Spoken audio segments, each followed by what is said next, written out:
To Kill a Mockingbird. Harper Lee.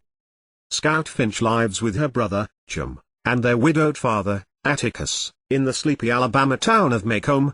Macomb is suffering through the Great Depression, but Atticus is a prominent lawyer and the Finch family is reasonably well off in comparison to the rest of society.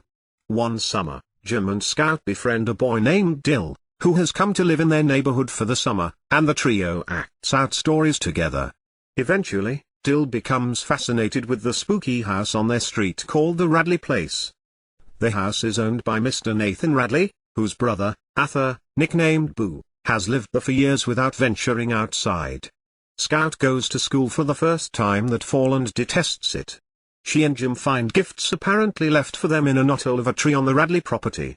Dill returns the following summer, and he, Scout, and Jim begin to act out the story of Boo Radley. Atticus puts a stop to their antics, urging the children to try to see life from another person's perspective before making judgments. But, on Dill's last night in Macomb for the summer, the three sneak onto the Radley property, where Nathan Radley shoots at them.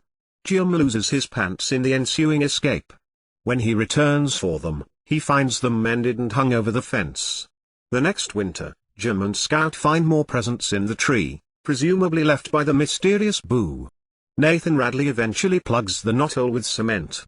Shortly thereafter, a fire breaks out in another neighbor's house, and during the fire someone slips a blanket on Scout's shoulders as she watches the blaze.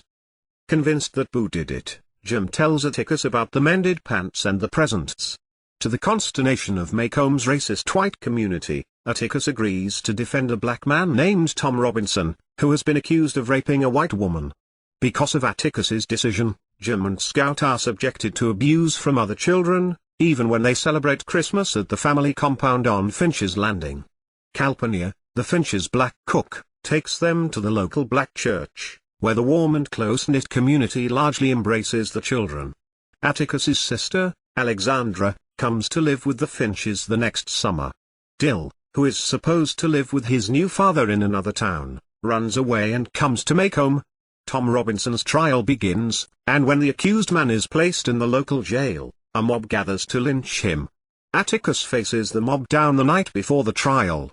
Jim and Scout, who have sneaked out of the house, soon join him. Scout recognizes one of the men, and her polite questioning about his son shames him into dispersing the mob. At the trial itself, the children sit in the colored balcony with the town's black citizens. Atticus provides clear evidence that the accusers, Mayella Yule and her father, Bob, are lying. In fact, Mayella propositioned Tom Robinson, was caught by her father, and then accused Tom of rape to cover her shame and guilt. Atticus provides impressive evidence that the marks on Mayella's face are from wounds that her father inflicted. Upon discovering her with Tom, he called her a whore and beat her. Yet, despite the significant evidence pointing to Tom's innocence, the all-white jury convicts him. The innocent Tom later tries to escape from prison and is shot to death. In the aftermath of the trial, Jim's faith in justice is badly shaken, and he lapses into despondency and doubt. Despite the verdict, Bob Yule feels that Atticus and the judge have made a fool out of him, and he vows revenge.